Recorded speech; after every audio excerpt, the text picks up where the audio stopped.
இந்தியாவிலே முதல் முறையாக தொழிற்சாலையிலே ஒரு தங்கும் விடுதி, அதுவும் குறிப்பாக எக்ஸ்க்ளூசிவாக பெண்களுக்கான ஒரு விடுதியை ஒரு பெரிய அளவில் இன்னைக்கு முதலமைச்சர் தொடங்க வைக்க போகிறாங்க ஸ்ரீபெரும்புதூரில். அதோட சிறப்பம்சம் என்ன? எவ்வளோ பேர் ஆக்குபைடாக இருப்பாங்க, அக்கமெண்ட் பண்ண முடியும்? இந்தியாவிலே முதல் முறையாக இதை செய்திருக்கிறார் மாண்புமிகு முதலமைச்சர் அவர்கள்.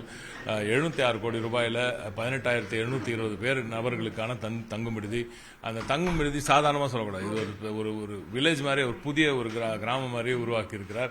ஏன்னா அவர்களுக்கு தண்ணீர் வசதி, மின்சார வசதி, அங்கே அவங்க தங்கும் விடுதியிலேருந்து வர்றதுக்கான அந்த கழிவுகளுக்கெல்லாம் எஸ்டிபி வரைக்கும் போட்டு எல்லாமே ஒட்டுமொத்தமாக ஒரு மினி கிராமமாகவே அங்கே உருவாக்குறார். அவர்களுக்கு ஏடிஎம், பியூட்டி பார்லர்லேருந்து ஷாப்பிங் காம்ப்ளெக்ஸ் எல்லாமே வெகு விரைவில் அங்கே வரப்போகுது.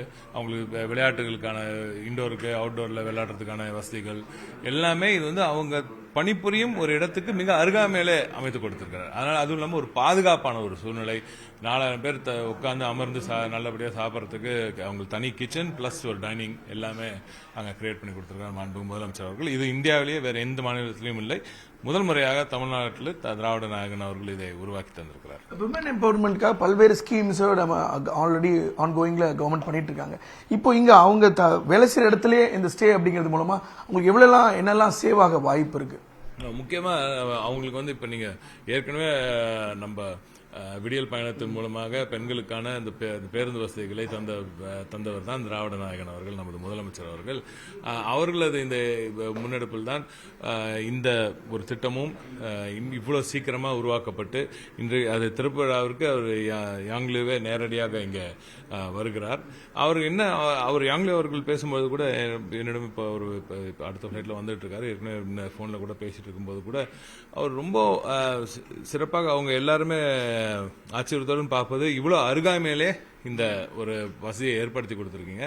ஸோ அவங்க ஒரு பஸ் கூட எடுத்து வர வேண்டியது, அப்படி நடந்தே வந்துடலாம் ஃபேக்டரிக்கு. ஸோ அதுவுமே அவங்களுக்கு ஒரு பெரிய சேமிப்பு. அப்படி வேற நம்ம ஊர்ல அவங்களுக்கு விடியல் பயணம் அந்த பிரச்சனையும் இல்லை. பட் அவர் சொல்றார், எந்த ஒரு செலவும் இல்லாமல் அவங்களுக்கு எல்லா வசதிகளும் அவளை அந்த பக்கத்திலே செஞ்சு கொடுத்துருக்கீங்க. பிளஸ் நல்ல செக்யூரிட்டி அதுவும் கொடுத்துருக்கீங்க. 20 ஏக்கர்ல இந்த ஒரே இடத்துல இந்த அமைப்பை செய்திருக்கிறதுனால ஒரு நிறுவனத்தில் பணிபுரியும் எல்லாரும் ஒரு இடத்துல தங்கி இருக்கும் பொழுது அவங்களுக்கு அந்த ரொம்ப ஒரு ஏதுவான ஒரு சூழ்நிலை, அவர்களுக்கு பாதுகாப்பான ஒரு சூழ்நிலை. அதை தவிர அவங்களுக்கு எல்லா விதத்திலையும் அவங்களுக்கு தேவையான பொருட்கள் எல்லாம் அங்கேயே கிடைக்கிற மாதிரி ஆர்ஓ வாட்டர், கிளீன் வாட்டர்லேருந்து 24/7 பவர் வரைக்கும் எல்லாமே கொடுத்துருக்கார். மிக சிறப்பான முறையில் அமைந்திருக்கு. ஹியூஜ் நம்பர் ஆஃப் அங்க ஒரு விமென்ஸ் இருக்கும்போது சேஃப்டி அப்படிங்கிறதுல நம்ம எப்படி இன்ஷூர் பண்றோம்? பாதுகாப்பு தமிழகத்தில் பெண்களுக்கான பாதுகாப்புக்கு எந்த குறையும் இல்லை.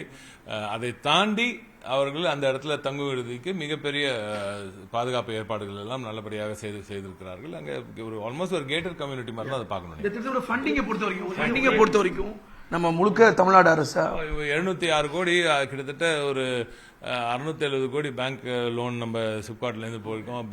670 கோடி இல்ல ஒரு 400 கோடி கிட்ட பேங்க் லோனு, மீதி நம்பரோட பைசா கிட்டத்தட்ட 670 கோடி ஒட்டுமொத்தமா தமிழ்நாட்டு அரசாங்கத்தின் முதலமைச்சர் அவர்களின் நிதி. மீதி அஃபோர்டபுள் ஹவுசிங்ல இருந்து ஒரு 30 கோடி ரூபாய் வந்திருக்கும்.